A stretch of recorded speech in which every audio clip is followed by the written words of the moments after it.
Hello and welcome to the Student Loan Planner Podcast. I'm Dan Rooker, a consultant here, and with me we have senior consultant Lauryn Williams. Lauryn, how are you doing today? I am doing wonderful. Welcome to May, everyone. I am so excited to do this show with you today, Dan. I am too. May's a month to celebrate a lot of things. You've got the holidays, Cinco de Mayo, Mother's Day, as we're recording this, just happened, Memorial Day at the end of the month. I was looking up some things recently about other reasons to celebrate this month besides my birthday. And there's like foods to celebrate. American Cheese Month. I didn't know that. Did you? I did not know American cheese was something we should be Right. celebrating. I celebrate whenever it's on a burger, I guess. But National Asparagus Month is another. Lauren, Molly, and Megan did a recent podcast for mental health awareness for the month of May. It's also Jewish American Heritage Month. It's also Asian American and Pacific Islander Heritage Month. That's our focus for today, especially with what's been going on earlier this year. Our headline for today is the model minority myth. We're going to talk about that. I think it's important to discuss on the podcast. So, Lauren, if you could just run us through an overview of what we're going to talk about. Just one thing before we get started. These holidays, you kind of brushed over when you're like, oh, and I was also born. So when were you born, Dan? So everybody can send you emails and gifts and chocolates. I was born May 2nd. I'll leave out the year. I was born May 2nd. I think celebrating birthdays is, for me at least, I've never been like a big birthday celebratory person. My wife is teaching me that it's important to celebrate your birthday. She loves to celebrate hers. It's like birthday month for her. She's like me, exactly, where I love, it's like a national holiday. In fact, my birthday actually became a national day of mourning. So it is really a holiday now, but in the wrong direction. I am a 9/11 baby. So oh, man. Happy belated birthday to you, Dan. Thank you. And now we'll head back to the show. So the model minority myth. So you all might be wondering, how is this going to tie into student loans? And if you listen to quite a few episodes, you know we don't shy away from those hard to talk about subjects. Travis has done a lot of talking about cultural diversity. Him and I have done some podcasts on things that happen in the African American community. And we will get to how this all relates to student loans. But the first thing I think we need to do is get a better understanding of what the model minority myth is.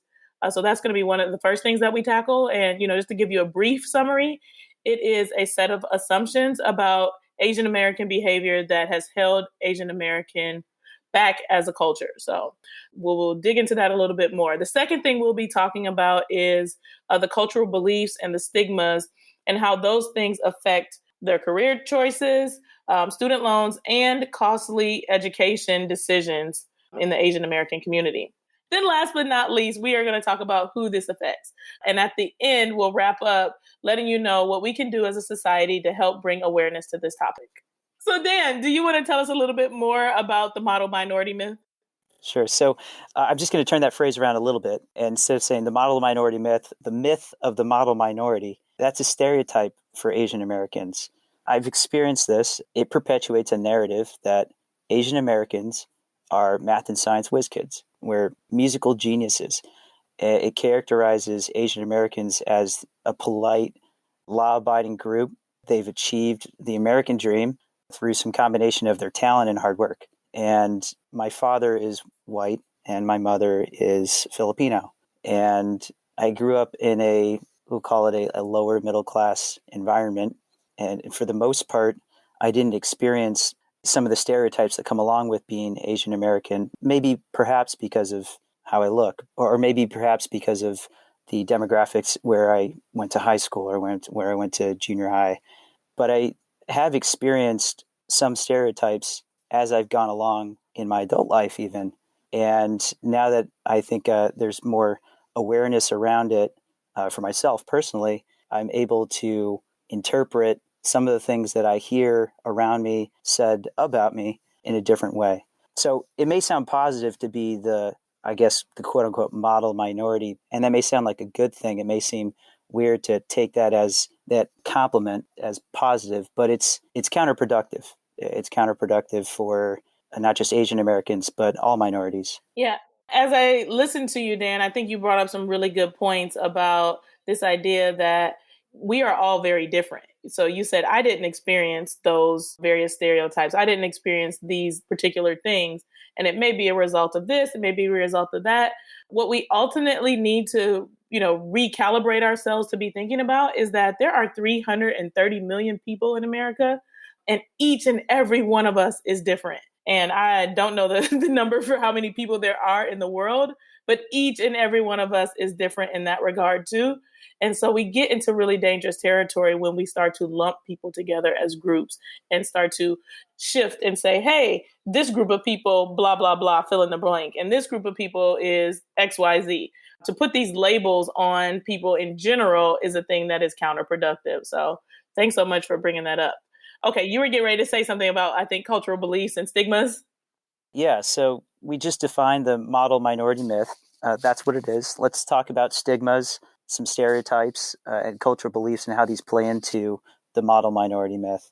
Something that I've heard before, I took it more as a challenge than anything else, but I've heard the phrase tiger mom in the past. Have you heard that before? I am not familiar with the term tiger mom. That is not a thing. Yeah, tell me more about this.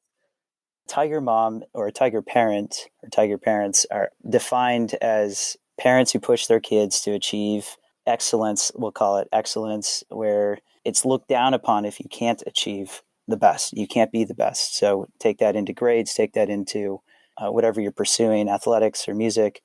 And your tiger parent they're basing your success of your future on how you succeed today. So there isn't a lot of room for failure or average performance. So I think like where that can be not so great is when that's the expectation at home, and that might even be the expectation because of how you look at school, coming from the standpoint of your teachers or peers, and you don't achieve that. And there isn't a lot of support emotionally for when you fail or when you don't reach those expectations. Yeah, I'm listening to you, and while I never heard the term tiger mom, as you talk about like how somebody might experience that when they go to school and the pressures that they're feeling from the home, I think about myself and my upbringing as a child, and one of the things I might have done to contribute to the stereotypes and to hurt a fellow Asian American student. We definitely, when I was a kid, ran around, and I don't know if you've ever seen the other kids pull their eyes and say, "Oh, I'm Chinese," look at me, look at me. And there was even like back in my day, I don't know how long ago this is for everybody else listening, but Lady and the Tramp, there's this song that the Cats, and they were like, "We are Siamese, if you please," and we used to run around singing that song, pulling our eyes, but we would change it to Chinese, if you please, and where did I get that messaging from? Where did I get that narrative from? And what effect did it have on, the students that I interacted with or people that I came across? Because I could tell that they were different than me. And I think that's a hard thing for people to say, especially as an African American woman who has, definitely come across various types of stereotyping, racism, various stigmas throughout my life. To listen to you talk and say, oh my goodness, look what I did as a kid. Look, I'm also guilty of this. Yeah, I don't know if there's anyone listening that realizes they may have done something damaging, but I think that's a big step in making changes. And it's easy when you're the recipient of something like that, where, say, like I can remember back to when I was a little kid, and that kind of thing may have happened. I isn't burned in my memory because I don't hold grudges. I was taught to just, if it was negative, to sort of let it brush off and move past it. But even in the moment, my way of dealing with something like that is to laugh along with the crowd and to conform to the expectation of fitting in. And fitting in comes in different forms. And that creates, I think, beliefs from the inside about your identity. And I think that I was blessed to have been raised in a positive environment. And I would say that a lot of my expectations for excellence came from simply wanting to be a good example to my 4 younger siblings, and excelling in the class and excelling on the field and in the pool was more of a competition among siblings. But it doesn't change, I think, a lot of the mainstream expectation and cultural beliefs of being Asian American and what it means to not, quote unquote, waste the sacrifice your parents or grandparents made in coming to the United States as immigrants. So those beliefs from the inside, I think one of that I would call out is A is for average and B is for below average. That's one thing that I think a lot of younger Asian Americans, kids, can identify with in terms of the expectation from their parents. And then in the workplace for perhaps millennials, being tapped on the shoulder is, instead of asking for promotion, feeling only worthy of being promoted if you've worked hard for it, is sort of a innate belief system that I've experienced or seen in the community around me. Yeah, some of the things I've heard expressed too are not feeling comfortable asking for that promotion. So to feel like you did the work, to believe that you have been kind of busting your butt, but that you have to remain quiet and shy and kind of fit into a stereotype of what people believe, and not feeling confident to go in and say, hey, I've met all of the parameters that were set and, even exceeded them. When is my time? And, you're kind of counting on the person that you're employed by to do the right thing, but you're kind of harboring some resentment inside because you're afraid to ask for that promotion. That's something that some of the people that I interact with have shared with me as one of the barriers to these feelings and these beliefs and all this damaging social messaging that has come their way. And I think these beliefs drive a wedge between other minorities, because it's sort of, if you believe that A is average and B is bad, then you're sitting there and going, well, that's just what I'm supposed to do. And then other groups may think, well, that's what I need to do in order to achieve success or achieve the American dream. And that's just not like a belief system that promotes minorities as a group. It separates us. Yeah, and I can't imagine the amount of pressure you must feel if A is for average. And I'm like, well, what letter are we going for here? And if there's this intense need to excel and exceed and do all these different things, and you're not necessarily interested in some of the stereotypical boxes that you've been put in, or just to know, like, oh, I am completely over here, this is what I'm interested in, it doesn't line up with the level of intellect that people expect me to have. Like, that in and of itself is like this constant conversation that you're having inside, and how do you get out of that? Like, it's tough. The other thing I think that maybe it didn't prepare me for how to deal with failure in a way. I will say this. So early on, success came sort of easily to me. And the first time I truly failed myself personally was in college. I had great grades in high school. I had great grades leading up to that. I was a star athlete from the, relative to my peers. And then I got pretty bad grades. I got the B's and C's my freshman year of college. And it was a moment of awakening for me. And I had to deal with what I perceived to be failure. And it was really tough. It was one of the most difficult things I think I did, was accepting that I'm not going to just soak everything up like a sponge and learn it easily. But I think that if I had learned how to deal with, how to move past that sooner in life, that maybe it would have been different in college, and maybe high school would have been a different story, and I would be stronger for it. I don't regret the path I took, but I can see where that could make or break someone in college. And college is the place to do that for some people. But I could see a different version of myself not having made it through college because of what I experienced my first year of college. Yeah. And imagine like adding those emotions, those feelings to a boatload mountaintop of student loan debt, which we're definitely going to get to momentarily. Like you said, we know that this is the Student Loan Planner podcast, and we definitely got some student loan stuff coming down the pipeline. But all these things are intertwined. They matter together. We can't look at any one thing in a silo. And so I think, before we kind of get to talking about the student loan part of the things, we need to talk about the stereotypes. Are there some things that you've thought of or heard of that are, stereotypes that people are experiencing? Yeah, I think a common stereotype that people experience at many points in their life, early on or even in the workplace, is something that's usually not said out of spite or hate or anything like that. It's just an expectation. It's, you're Asian, you're supposed to be smart. And you can't be angry at someone for saying that, but I think it deserves, perhaps now, in the state of mind that I am now, in my awareness today as an adult, I think it deserves to be challenged. Just ask, what do you mean by that? And to understand and keep an open mind and have a discussion. You may not convince that person that being Asian means you're supposed to be dumb, but you can at least bring some awareness to that statement. I think another one is, I've been asked, where are you from? Or where are you from originally? Right. It's like a follow-up question to the like, no, really, where are you Yeah. from? I'm like, I'm from Oregon. Right. Where are you from originally? I think that's a topic that it's probably better if you're the person asking that question to just see if there's a better question that you can ask that is relevant today, is relevant to getting to know that person better today.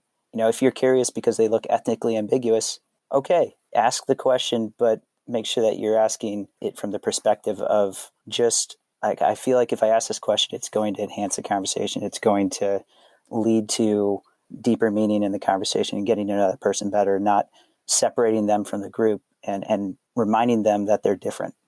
Yeah, this is an area where I am definitely convicted because I know I have room for improvement. There's so often, even in networking events, people go to the, what's your name? What do you do? And then the where are you from sort of deal. And I've been challenging myself to say, people are not what they do either. By you being a physician or a dentist or a lawyer or a, social worker or a teacher, what you do is not who you are. And so if I'm actually interested in getting to know someone, what can I ask that is going to allow me to get to know them? Those things are information. It's data that you can collect, but is it, like you said, the most important thing? And what exactly do you mean when you're asking it? And it's like you said, sometimes we don't know. It's like, oh, no harm, no foul. I didn't mean to say it like that. But, one of the things I used to say was, okay, it doesn't sound good to say, where are you from? But maybe if I ask somebody more politically correct, like, what's your ethnicity? And sometimes I was met with, oh, thank you for asking in that way versus, some other way, because people, like I said, that, oh, no, really, where are you from? And when I've been on the receiving side of it, I'm, African-American. Well, my dad is Trinidadian. My mom is Black from Detroit. I have dreads. And so people assume a lot that I'm from the Caribbean.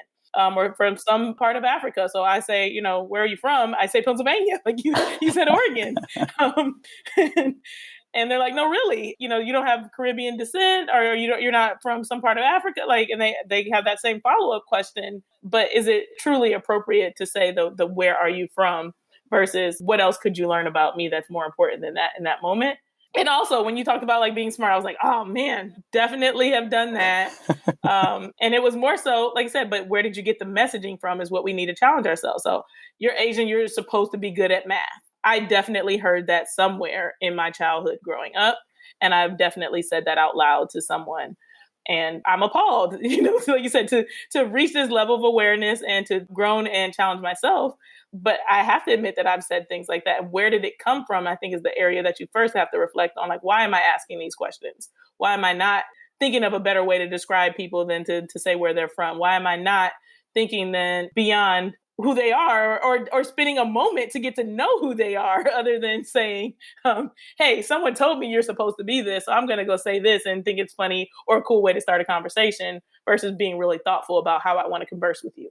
Right. Yeah. I think that it's important to think about what you're saying, and it's situational. It depends on who you are and who you're asking. It might be easier to ask that question, that last question, beyond what do you do or what do you like to do or how does work make you feel, to asking where that person is from. It's situational. I think that with money, it's easy to, or I guess better to think about money and money decisions. When we at Student Loan Planner talk to people, we're talking to them after they've made a financial decision about what they borrowed or what they've spent and made.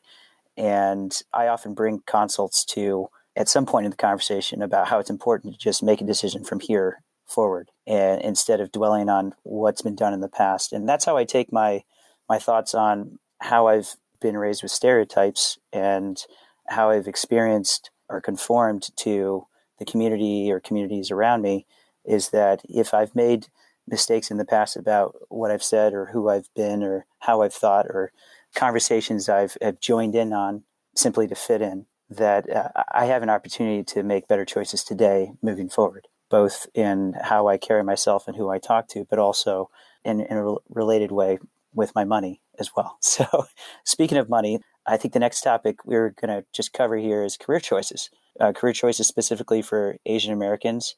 Lauryn, when you think of a career for Asian Americans in terms of where we see a lot of Asian Americans working today, which may be a result of how they were raised or what they chose, what careers come to mind for you?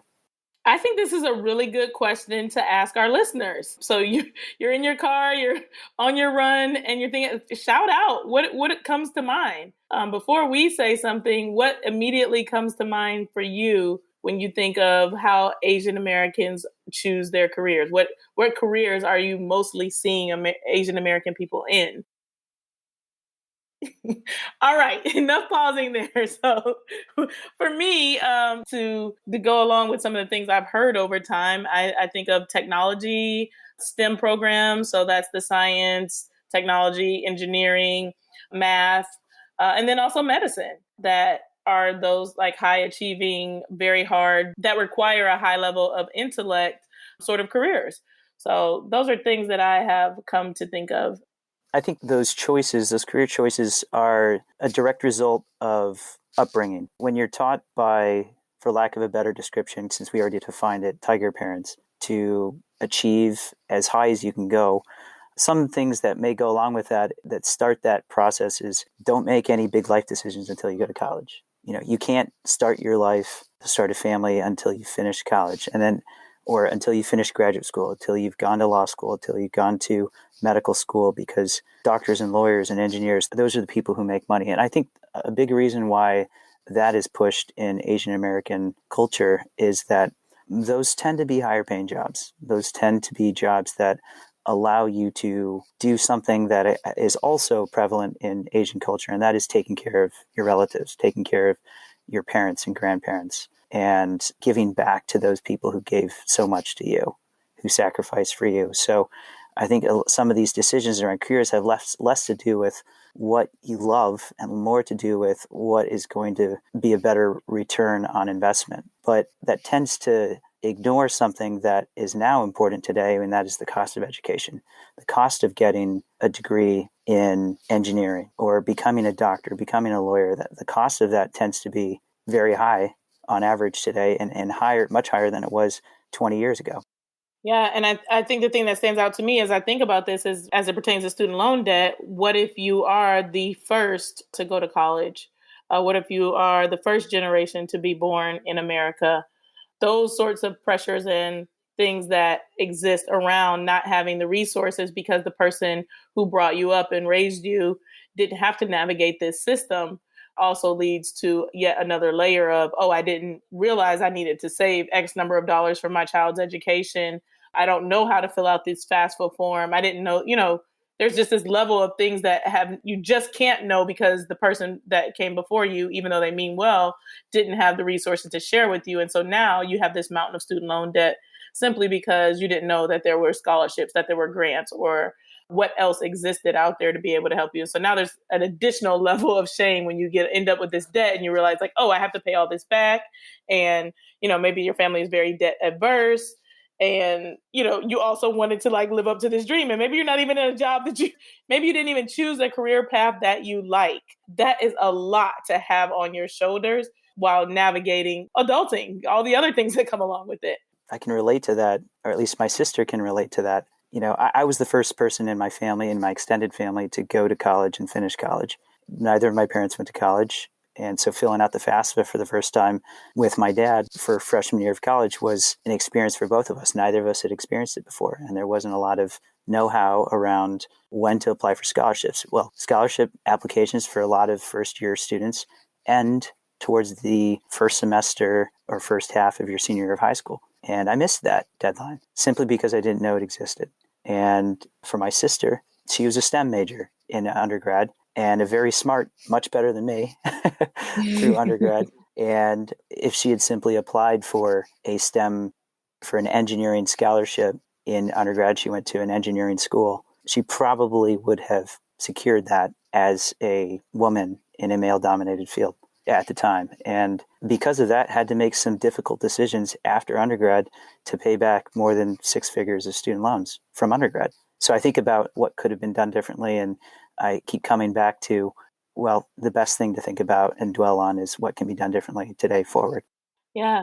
One of the things as you were speaking, I was thinking about another thing that I've heard quite a bit is that Asian Americans are doing so much better than the rest of the minority population. And so They are the equivalent of the superior as it pertains to minorities that exist. But, your story in and of itself just demonstrates that, like I said, 330 million people in America, 330 million different stories. And so often we get all the time as student loan planner people who have six figures of undergraduate debt. So why that's relevant is most of the debt we consult on in the six-figure range is graduate degrees, because you can only borrow $30,000 for undergraduate. So this undergraduate federal amount that you can take is very, very small, which should leave you coming out of school with very little debt. If you hear somebody say that they only have an undergraduate degree and they have six figures of debt, we already know that 60 grand, 70 grand of that is private debt. And it comes with a lot more restrictions than the federal debt. So imagine getting out of school with $100,000 of debt, entry level job at 30 grand a year, and 70,000 of it is private debt that they won't work with you. There is no income driven repayment plan. Now you're behind before you could even have an opportunity to get ahead. And those are the things I think that sometimes people don't know or understand about what people who come from tough backgrounds are experiencing. And Lauryn, I think something that is probably not too much that we can read into for this podcast, but I do think that we've been talking about Asian Americans as one gender, and well, I wonder, listening to you and Lauryn and Molly talk in a recent podcast about the mental health survey that we did in March, and seeing and hearing that 65% of the respondents were women. If we could dig deeper, I wonder how many would identify as Asian American or Pacific Islander women, and how that would translate to life in the workplace with cultural beliefs as an Asian American, as a woman. That's like a whole nother discussion topic, I think. Right, exactly. We can't unpack all the problems of the world today, but it is a very valid point. Amongst the various things that people are up against, like you said, especially as it pertains to mental health, is it affecting one ethnicity more than another? It's hard to say. Like you said, we haven't gone to get those breakdowns. But another thing I think of as I think of career choices is, leadership positions and why that may be less common. So, we kind of touched on it a little bit about maybe being afraid to ask for that promotion. But do you have any ideas about what happens with leadership positions and, how that can affect you in your career? I saw a YouTube video the other day about just some stats on Asian Americans, and they said that 60% of Asian Americans go to college, and that Asian Americans make up roughly 13% of our workforce, but only 6% of our executive leadership positions are filled by Asian Americans. That's interesting to me because you have a very high percentage of the population going to college, getting educated. You have a pretty decent percentage of workforce professionals, prize of Asian Americans, but you have a very low percentage of Asian Americans in leadership positions. And I think that's probably perpetuated by a different narrative about Asian Americans, which is that Asian Americans are hard workers and easy to manage, and they're very loyal, or they follow company leadership. Because culturally, it's like, I can tell you from growing up, culturally, if my parents said no to something, it wasn't my place to ask why. It was simply to go and do that something, or simply just take that answer as the reason for why, and that was reason enough. And I think in the workplace, there's this narrative that Asian Americans follow directions really well, but now don't necessarily know how to lead very well.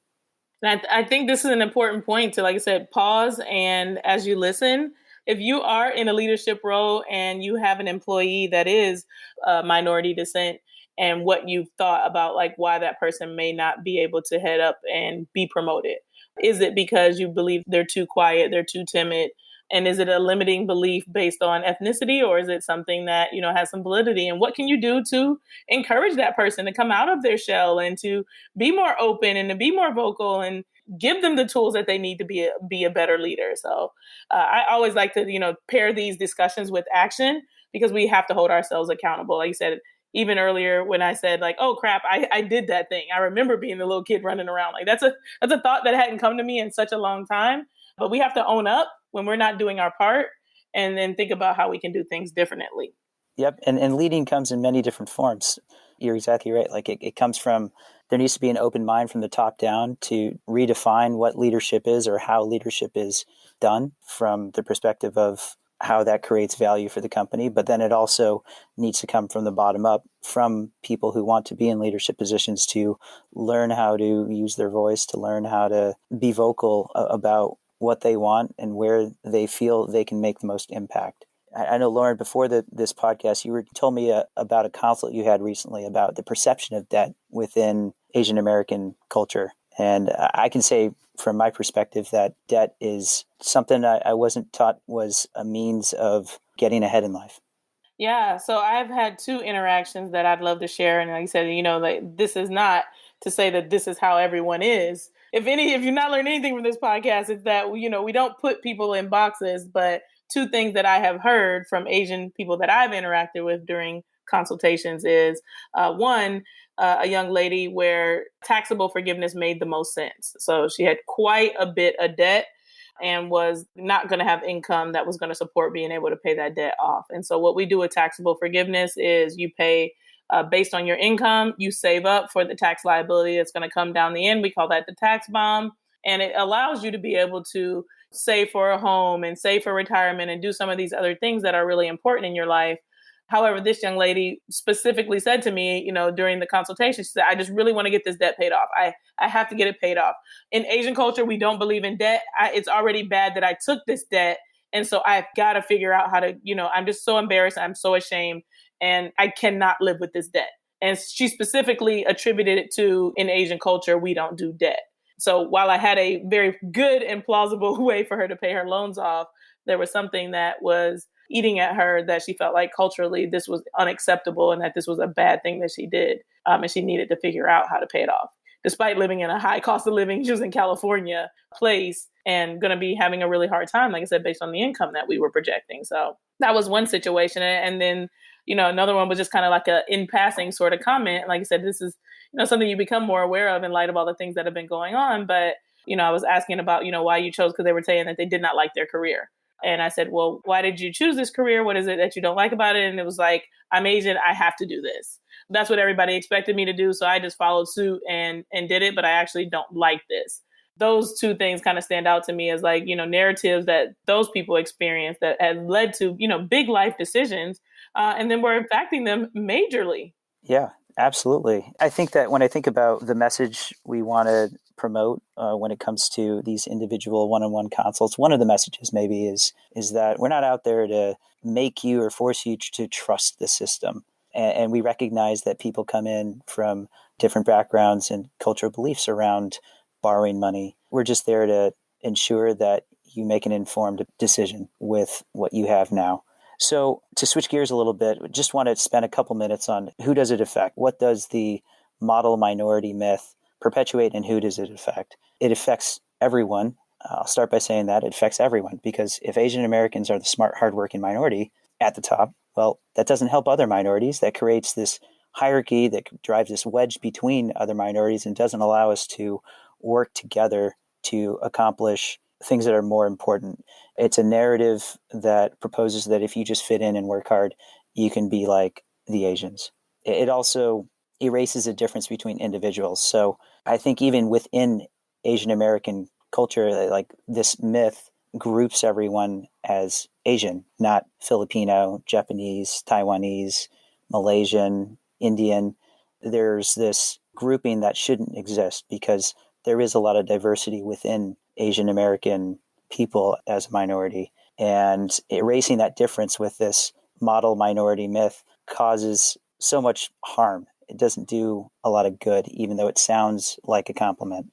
It also ignores the many different subcultures within each group. So, for example, my mom is Filipino. There's over 175 languages and dialects in the Philippines. She happens to speak Tagalog, which is one of the main 8 dialects, but that tells you nothing. If she's grouped into this Asian American group, you couldn't even get down to her dialect and the types of foods that she likes or doesn't like. And I think that it's just this disservice to the culture of being Asian, because I don't know what, it's not a good thing. Another thing that it affects, this myth affects within Asian American culture, is this idea of being considered a foreigner and always an outsider. The perpetual foreigner syndrome, I think, is what I saw it called in doing my research on this piece. So some of this stuff I think has been enlightening for me. I've learned a lot.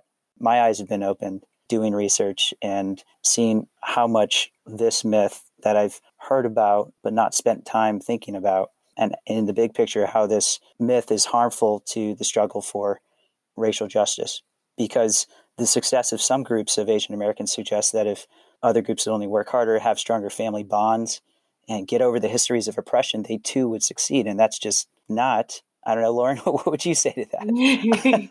I think you're right on task. It's about the what can we do? And what you just mentioned was one of the things that you're doing. And I think it's so important that we share our stories. And that's exactly what I was learning as I was doing research. I was learning from the stories of others. So I have been able to share my story, and people have reached out to me saying how much it has impacted them. But if we all share our stories, it gives us something to go on. We know more about what people are experiencing, but we first have to look and find those stories. So, for you and I, it was as simple as going to YouTube, and there's all sorts of information out there, and there are all sorts of people telling their story. So to share your story and to look at the stories of others, start doing that research, because it's mind-blowing the number of things that you'll encounter that you didn't know people were experiencing. Then I would say to keep an open mind when listening to the stories of others, because there's some information that you may hear that may be disturbing and maybe something that is against what you've known or believed up to this point. It may not be something that is particularly comfortable to hear, but it is so, so important to keep an open mind that what someone else has experienced, despite it being different from your experience, is real, it's relevant, and really important for us to all take into consideration as we have conversations and continue to interact. I'd also say that, support groups, awareness groups, there's sorts of nonprofit organizations where you can participate and donate. There's things like Stop AAPI Hate. That's something else that you can look into. And I think that we just really need at the core of this to not let our identities be defined by stereotypes. So not to let those things weigh on us to say that we need to be this or that because this is what society believes that we should be, and to challenge ourselves to get out of that box, challenge that imposter syndrome, and be the best version of ourselves each and every day while we interact with others. Thank you, Lauren. That was fantastic. We do want to get you all out on time for wherever it is you're going. So whether you're Asian American or not, you have student loans, you want a second opinion from any of us consultants, just go to studentloanplanner.com. We'd love to chat with you, hear your story, and help you out.